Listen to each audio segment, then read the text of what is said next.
नमस्कार, मैं हूँ राजीव और मेरे साथ जुड़ रहे हैं सोमेश कुमार। सोमेश, बहुत स्वागत है आपका।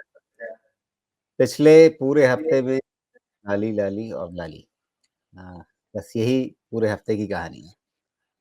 बाज़ार में घबराहट एक बार फिर से और ये मतलब जो लोग कहते थे कि भई एफआईआई के बिना भी इस देश का बाज़ार चल सकता है, अब वो वापस अपने उस बयान को, उस सोच को रिव्यू कर रहे हैं कि अच्छा सही में एफआईआई के बिना इतनी दिक्कत हो जाती है। लेकिन कहीं जो एक मोमेंटम टूटा है, भरोसा टूटा है और उसके बीच में हाल में जो म्यूचुअल फंड के आंकड़े भी आए, वो एक अलग तस्वीर सामने रखते हैं। तो क्या मिसिंग है? बीच में कौन-सी कड़ी टूट रही है बाज़ार में? मुझे ऐसा लगता है राजीव जी 1, 2, 3, 4, 5 पॉइंट्स करके बताता हूँ।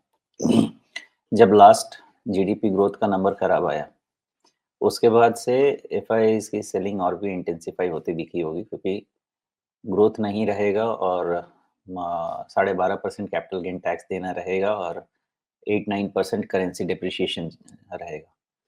तो उनके लिए कोई पैसा बनेगा नहीं। तो एफआईआई से तो मुझे कोई एक्सपेक्टेशन वैसे भी नहीं थी और इसीलिए अक्टूबर ऑनवर्ड्स हमने स्टैंस लिया था कि जो भी पैसा बनेगा स्टॉक स्पेसिफिक बनेगा, जनरल मार्केट से पैसा नहीं बनेगा। और जिसको इस भरोसे पे पैसा बनाना है कि एफआईज़ आएँगे और हमारा पैसा बनाएँगे, तो उनका मार्केट से वैसे भी चले जाना ज़्यादा अच्छा है। मार्केट में एफआईज़ के आने का भी कोई रीज़न नहीं है, अनलेस ग्रोथ यहाँ से स्पर हो और इसके बाद मैं उस पॉइंट पे आऊँगा कि ग्रोथ कैसे बढ़ सकती है या लिक्विडिटी का क्या असर होने वाला है। क्लियर व्यू ये लिया हुआ है अक्टूबर से मार्च का फिनोमेनन इस तरह का रहेगा, जहाँ पे करेक्शन होता है, कभी करेक्शन बहुत डीप होता है, तो इसको कोई रोक नहीं सकता है। करेक्शन इंटेंसिफाई होता है और उसके कारण से अभी मार्जिन कॉल्स बहुत ऑटोमेटिकली मार्जिन पोजीशंस कट रहे हैं। जो आपके एफआईआईज़ का पेन है, वो पेन स्मॉल कैप और मिड कैप में इसलिए दिख रहा है कि कोई स्टॉक अचानक से एक दिन में 10% गिर जाए, क्या खराबी होगी? ओवरनाइट कंपनी बंद हो गई, नहीं हुआ ना। लेकिन मार्जिन पोजीशंस हैं, वो कट रहे हैं और उसमें नंबर्स पता नहीं चलेंगे कहाँ तक जाएँगे। लेकिन या तो आप पेशेंस रखें या आपके पास है तो अच्छी कंपनीज़ को खरीद के रखें और अपने आप को 2-3 साल का समय दें, कुछ खराबी नहीं है, सीएजीआर बन जाएगा। तो पहला ये समझ लें कि एफआईआईज़ के भरोसे अगर पैसा बनाना था तो अक्टूबर में ही मैंने बोला है 18 महीने तक कम से कम। भरोसे पे पैसा नहीं बनेगा, स्टॉक पिकिंग से पैसा बनेगा। किस सेक्टर्स में बनेगा? बजट में बाद में कंजम्पशन आया, डेटा में पहले से कंजम्पशन विज़िबल था, जो 4-6 महीने पहले से हम डिस्कस कर रहे हैं कि कंजम्पशन ओरिएंटेड चीज़ों में रहना पड़ेगा, वहाँ पे पैसा बनेगा। नहीं बनने का कोई सिचुएशन नहीं है। ये है कि एक्सपेक्टेशन मॉडरेट करना पड़ेगा। अब आज के तारीख में आपको वो प्रेज़ेंटर नहीं मिलेंगे जो आपके पीछे आते थे कह के कि मैंने 25% का रिटर्न दिया है, 25% का रिटर्न दिया है, क्योंकि अब आएँगे नहीं आपके पीछे, क्योंकि वो -25% पे चले गए। यहाँ से मार्केट में क्या है, मार्च 15 तक ये वोलेटिलिटी रहेगी, जितना निकलना है, जो भी निकलना है, निकल जाएगा। अब इंतज़ार कीजिए मार्च 15 के बाद का। अप्रैल टू जुलाई के बीच में स्टेबिलिटी आएगी बाज़ार में। अब उसको डिस्कस करते हैं क्यों आएगी। देखिए, लिक्विडिटी का रिटर्न होना बहुत ज़रूरी है। लिक्विडिटी कैसे आती है? एक, हमारे हाथ में थोड़ा ज़्यादा पैसा रहे, तो वो अब हमारा इनकम टैक्स वाला जो स्लैब बढ़ा है, जो एक्चुअली कंज़म्पशन्स पर कर सकता है और अच्छा खासा कर सकता है, वो 30th अप्रैल के बाद वो भी आपके मार्केट में आ जाएगा। अब वो इन्वेस्टमेंट में जाएगा कि कुछ खरीदारी में, एक्सपेंडिचर में जाएगा, वो मन नहीं पता, लेकिन अल्टीमेटली वो इकोनॉमी में आएगा। इकोनॉमी में आएगा तो किसी न किसी तरह से ग्रोथ सपोर्ट करेगा। वो हो जाएगा एक पॉइंट। दूसरा, लिक्विडिटी की सिचुएशन ठीक नहीं थी। आरबीआई ने पहला लिक्विडिटी इन्फ्यूजन शुरू शुरू कर दिया। सीआरआर कट हुआ, रेपो रेट भी कट होना शुरू किया। इन सब का असर दिखने में थोड़ा समय लगता है। लेकिन ये करता ये है कि इस बीच में पैनिक क्रिएट कर जाता है कि मार्केट की सिचुएशन खराब हो गई है। ये लिक्विडिटी बहुत ज़्यादा आएगी, लेकिन इसमें 6 से 9 महीना एक्चुअली प्ले आउट करने में लगता है। अब मार्केट अपने आप को एडजस्ट कर रहा है वैल्यूएशन के हिसाब से। ऐसा नहीं है कि हर स्टॉक और पूरे लार्ज कैप या सारे मिड कैप टूटे जा रहे हैं। जिसमें एक्सेसिव वैल्यूएशन है, जहाँ पे नैरेटिव्स थे और प्राइस अर्निंग मल्टीपल 100, 150, 200 ऐसे चल रहा है। उन सब में टूट रहे हैं और वो टूटेंगे और उसका स्पिल ओवर ये होता है कि थोड़े मार्जिन पोज़ीशंस कट जाते हैं।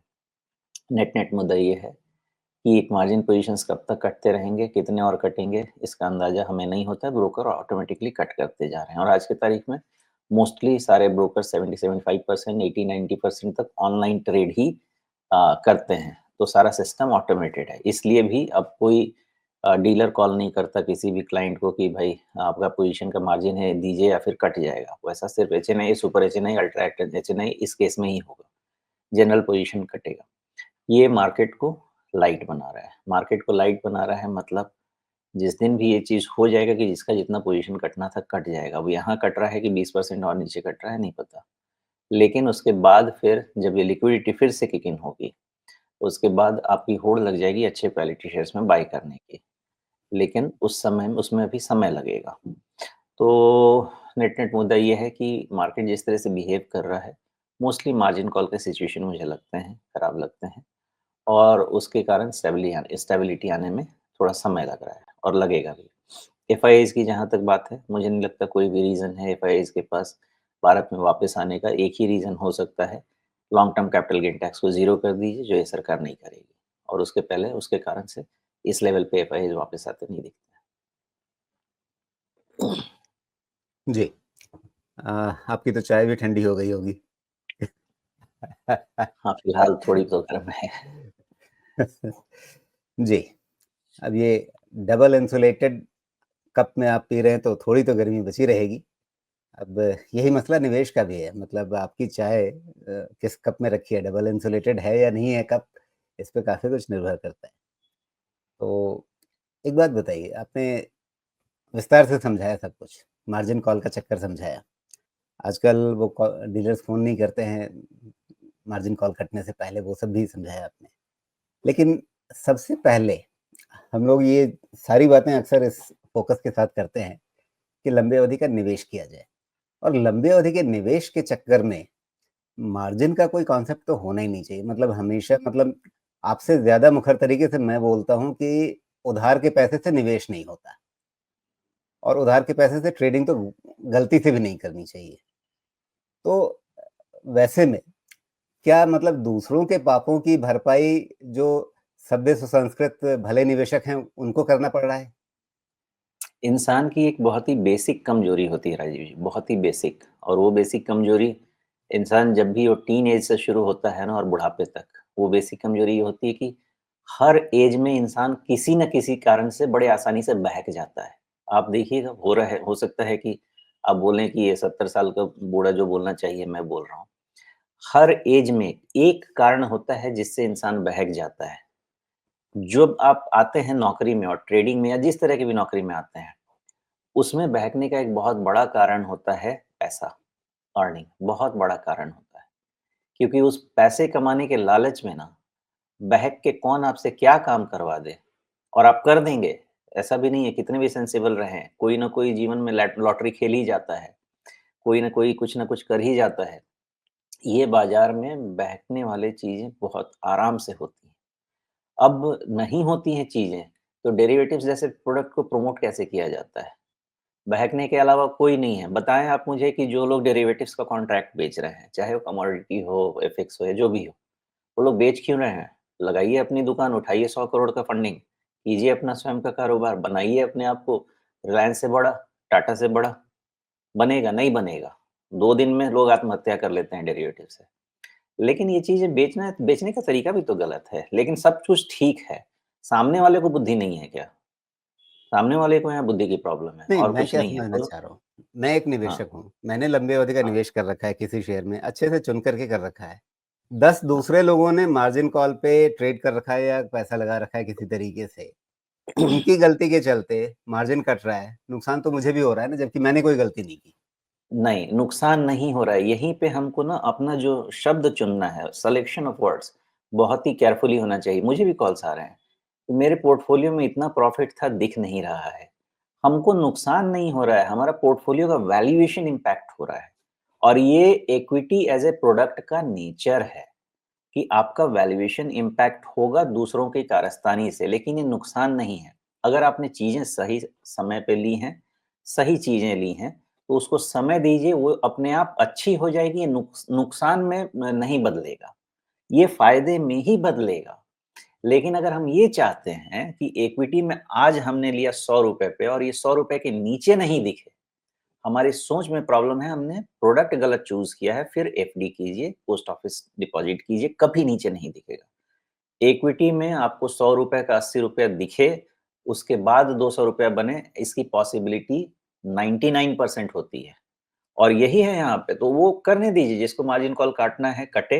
अगर हमने चीज़ें ली और यही मैं कल रात में बहुत बड़ा मैसेज मैंने लिख के लोगों को समझाया है कि पहली चीज़ भगवान के लिए आप लोग ना सामने का पोर्टफोलियो देखना बंद कीजिए। ये देखिए कि आप ₹100 लेके आए थे, वो ₹100 आपके 120 हैं, 30 है, 150 है, 180 है, क्या है?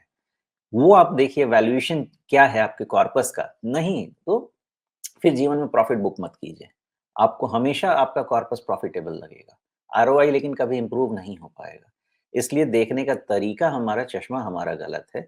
इक्विटी में हमारे पास भी होल्डिंग है, मेरे पोर्टफोलियो का भी वैल्यूएशन गिरा हुआ है। मुझे कोई नुकसान है? कोई नुकसान नहीं है। क्यों? क्योंकि सितंबर में आपके सामने आपसे बातचीत हो रही है। हमने सितंबर 26,000 निफ्टी के ऊपर में सारी रिस्ट्रक्चरिंग करी। जो बेचना है बेचिए और जहाँ पे पोज़ीशन बनाना है एफवाई 26 और 27 के हिसाब से बनाइए। पोजीशन किस हिसाब से हमने बनाई? FY26, FY27 इवैल्यूएशन कब शुरू कर दिया? मार्च, फरवरी, जनवरी FY25 में। तो हर तरीका ही हम गलत अप्लाई कर रहे हैं। देखने का तरीका गलत अप्लाई कर रहे हैं, तो डरने की कोई ज़रूरत नहीं है। आज तक के इतिहास में बाज़ार में करेक्शन आया है, as long as economic growth है, आपको ये मार्केट फिर से हाई लेके जाके देगा। सिर्फ यही कि नैरेटिव्स के चक्कर में नहीं फँसे और मार्केट सेंटिमेंट पे नहीं जाएँ। अच्छी चीज़ें खरीदिए और खरीद के उसको 2 साल, 3 साल का समय दीजिए क्योंकि यही नैरेटिव्स बदलने में 6 महीना नहीं लगेगा मैं कह रहा हूँ। जब आपको फिर से 30,000 के निफ्टी का पिक्चर पेंट किया जाएगा और फिर आप फँसेंगे गलत स्टॉक्स में। जी। अब एक चर्चा आपने की एफआईआई, वो नहीं आएँगे, उनके आने का कारण नहीं है। कुछ चर्चाओं में मैं ये सुन रहा हूँ कि एफआईआई को अब आप भूल जाइए, अब वो भारतीय बाज़ार में या बल्कि तमाम दूसरे बाज़ारों में आने ही वाले नहीं हैं। क्यों? उनका एज प्रोफ़ाइल भी देखिए। वो अपने जीवन के मतलब जो वैसे चरण में हैं जहाँ पर आपको रिस्क ऑन से हटना पड़ता है और इसलिए अब वो जहाँ-जहाँ जो भी उन्होंने रिस्की एसेट्स में दुनिया भर में पैसे लगा रखे हैं, वहाँ से वो हटेंगे। मुझे ये बात समझ में नहीं आई। मतलब तमाम जो बड़े-बड़े निवेशक हैं उनकी एज प्रोफ़ाइल देखता हूँ, वॉरेन बफेट की उम्र कितनी हो गई? आज भी वो रिस्की एसेट में ही बने रहते हैं। नहीं, नहीं, तो मेरा क्वेश्चन ऐसा है कि क्या सब जगह चाइना और जापान हो गया है जहाँ पे नेक्स्ट जनरेशन का उत्पादन ही नहीं हो रहा है, आगे कोई आएगा ही नहीं? मतलब जो 80 साल के एफआईएच हो गए, वो मर गए, उसके बाद कोई नया बड़ा नहीं होगा, 25 साल से 35 साल, 45 साल कोई नहीं होगा, इस फील्ड में नहीं आएगा। देखिए, हर बार कुछ न कुछ लॉजिक दिया जाता है, जो कि इलॉजिकल होता है। एफआईआईज़ हैं, रहेंगे और हमेशा आएँगे जहाँ उनको फ़ायदा दिखेगा। सिर्फ़ जो लोग उनको बेवकूफ़ कहते थे थोड़े समय तक, अब खुद ही बेवकूफ़ बन गए। एफआईआईज़ बहुत स्मार्ट होते हैं, उनको जहाँ पैसा दिखता है, उसको ना भारत से प्रेम है, ना चाइना से। पैसा जहाँ दिखता है वहाँ जाएँगे, पैसा बनाएँगे, कल की तारीख में आप ग्रोथ दीजिए भारत में, फिर आ जाएँगे। मेरा ऐसा अंदाज़ा है कि उनको आने के लिए आपको मिनिमम 15% का ग्रोथ लेके आना पड़ेगा कॉर्पोरेट प्रॉफ़िट में, 15 से 18% का। स्टॉक मार्केट से आपको 15 से 18% का ग्रोथ देना पड़ेगा, तब जाके 8% का इन्फ्लेशन 8% का उनका करेंसी रिस्क जाके कवर होगा। उसके बगैर वो क्यों आएँगे? हालाँकि एक चीज़ और ध्यान दीजिएगा, हमेशा एक एक्सट्रीम ही बात होती है। अब बात होगी कि सबका सारा व्यापार यूएस में जाएगा बिकॉज़ ट्रम्प टैरिफ वार कर रहे हैं और ध्यान दीजिएगा, इतिहास आपको बताएगा कि US is known to export inflation. वो हर काम करता है, पूरे दुनिया को इन्फ्लेशन भेज के बर्बाद करता है। तो उसमें ऐसा भी नहीं है कि वर्ल्ड स्मार्ट हो गया है। थोड़े समय के लिए सहम जाएँगे बिकॉज़ अचानक से तो आपका व्यापार हम छोड़ नहीं सकते हैं, आपके यहाँ पैसा पैसा फँसा हुआ है। लेकिन ट्रम्प के बोलने से ब्रिक्स बंद नहीं होगा। ब्रिक्स काम करेगा अपना और बायलैटरल ट्रेड्स भी होंगे, धीरे-धीरे कुछ चुपचाप होंगे। तो वर्ल्ड में एडजस्टमेंट होगी और इसका नुकसान यूएस को भी लॉन्ग टर्म में होगा, लेकिन शॉर्ट टर्म की एडजस्टमेंट कैसे करें, ये बड़ा सवाल है और रहेगा। जी। अच्छा, लोगों की भावनाएँ देखिए, उनके बिंदु को भी देखते हैं कि मार्केट में सारे शेयर ऐसे गिर रहे हैं जैसे कि कोई बायर ही नहीं है। आने वाले दिन कैसे रहेंगे, बाज़ार का एनवायरनमेंट कैसा रहेगा? सारे शेयर नहीं गिर रहे हैं आशीष, सारे शेयर नहीं गिर रहे हैं। हर दिन जिसमें अब तो है जो 4000 लिस्टेड शेयर्स, जिसमें मार्जिन कॉल ट्रिगर होगा वो गिरेंगे ही, क्योंकि ऐसे 10-12% रिजल्ट तो आए हुए हो गया समय, और रिजल्ट कुछ ऐसा नहीं आया है किसी मतलब मोस्टली जिसमें आप 20% 25% ऐसे तोड़ दें किसी स्टॉक को। लेकिन एक तो सेलिंग है एफआईआईज़ की, दूसरी एब्सेंस ऑफ बाइंग है, और तीसरी जो आपके पास फंडेड पोजीशन है, उसका कटना तय है। इस कारण से ये चीज़ चलता है, और ये नंबर्स मुझे लगता है सोचे-समझे नहीं जा सकते हैं। अपने आप किसी एक दिन आपको लगेगा कि हाँ, हो गया, मार्केट लाइट हो गया। स्मॉल कैप और मिड कैप में इसलिए बात करना मुश्किल हो रहा है बिकॉज़ वहाँ पे अभी भी आपके पीएसयू स्टॉक्स जो हैं, वो तो मतलब आसमान पे वैल्यूएशन लेके चल रहे हैं। वहाँ कटेगा, स्पिलओवर प्राइवेट सेक्टर में भी जाएगा। ऐसा नहीं कि प्राइवेट सेक्टर में भी गैस नहीं है। अच्छी खासी यहाँ पे भी भरी हुई है। आप देखिए जितने भी ग्रीन एनर्जी वाले स्टॉक्स हैं, वो कंपनी आपको रिटर्न ये प्रॉफ़िट क्या दे रहे हैं और उनके प्राइस वैल्यूएशंस क्या हैं। तो ऐसे कंपनीज़ को जाना चाहिए। मैं तो कहता हूँ उनका 80-90% प्राइस टूट जाना चाहिए। बिकॉज़ उनके कारण ही तो इन्वेस्टर्स बर्बाद होते हैं। तो ऐसा नहीं है कि आपका हाँ, ये है कि आप एक बस में ट्रैवल कर रहे हैं, बस का एक्सीडेंट हो गया, 4 लोगों का हाथ टूट गया, आपको थोड़ी-सी खरोच नहीं आएगी, ऐसा नहीं होगा। थोड़ी बहुत खरोच तो आएगी और उसको झेलिए, फिर ठीक होइए, फिर वापस आइए। अगर किसी को ऐसा डाउट है कि स्टॉक मार्केट वापस रिटर्न नहीं होगा, वो डाउट को अभी क्लियर कर देता हूँ। स्टॉक मार्केट हमारे जैसे लोगों के लिए ब्रेड एंड बटर है, लेकिन मोस्ट ऑफ द इन्वेस्टर के लिए वो ब्रेड एंड बटर नहीं है, वो साइड का बिज़नेस है। मतलब ये है कि अगर कोई डायमंड मर्चेंट है, गोल्ड मर्चेंट है, कोई बिज़नेस चला रहा है, उससे पैसा कमाता है और फिर से स्टॉक मार्केट में लेके आता है कि हम उससे ज़्यादा रिटर्न बनाएँगे। ये फ़िनोमेनन अभी भी चल रहा है, पहले भी चला है, आगे सदियों चलने वाला है। तो दूसरे बिज़नेसेस से पैसा आएगा, फिर वो स्टॉक मार्केट में इन्वेस्ट होगा बिकॉज़ स्टॉक मार्केट आपका बेस्ट एसेट क्लास रहेगा ही, कम से कम मेरे जीवन में तो रहेगा। और वहाँ पे फिर से वो पैसा आएगा, फिर से दूसरी कहानी बनेगी, 26,000 पे निफ्टी जाएगा, 28,000 जाएगा, 30,000 जाएगा, वहाँ पे आपको 35,000 बताया जाएगा और वापस फिर से 25,000 आएगा। अपना दिमाग लगाइए, अच्छे वैल्यूएशन, अच्छी कहानी वाली चीज़ें लीजिए, जिनमें अच्छा कैश फ्लो प्रोजेक्शन हो सके, सेक्टर समझ में आए, उसमें पैसा बनेगा। जेनेरिक बाइंग में ट्रेडिंग करके निकल जाइए, इन्वेस्टमेंट नहीं कीजिए।